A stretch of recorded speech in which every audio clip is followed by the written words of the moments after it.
What's up guys, Andrew here from Tom Goods Media. On today's episode, we're gonna make one of my most favorite dishes, which is bulalo.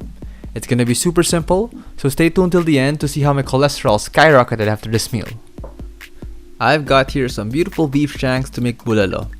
Now what makes bulalo so good is that it's just a simple dish. You're just boiling the beef until it's nice and tender, and that's it.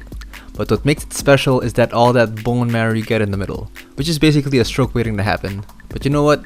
It's super worth it. To make bulalo, we will first need some water to boil it on.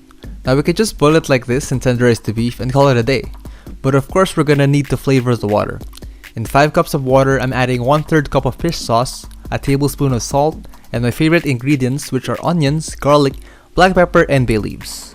Just stir this up until the salt dissolves. Drop in your beef shanks and cover it with a lid. Let this boil first before gradually lowering the heat. Let this simmer for at least 3.5 hours or until the beef is nice and tender. It's been about 3 hours and our beef is almost cooked. We can now cook our corn. Some people boil the corn in with the beef, but I personally don't like the flavor it gives to the soup. That's why I prefer to cook them separately. Now just cook the corn until it's nice and tender. It should take about 30 to 45 minutes depending on how big your corn is. I've cut some potatoes here and I'll be adding it to the soup about 20 minutes before it's almost done cooking.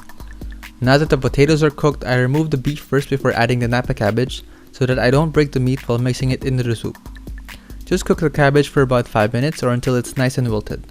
Also, don't forget to cut your cooked corn to smaller pieces so that it'll be easier to eat.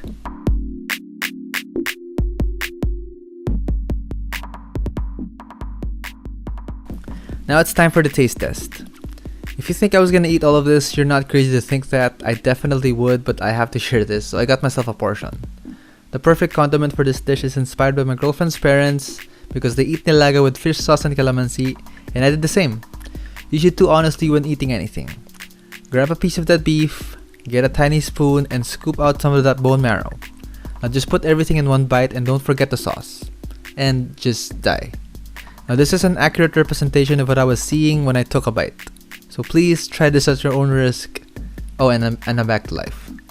Thanks for watching this video. If you like this video, please don't forget to hit that like and subscribe button.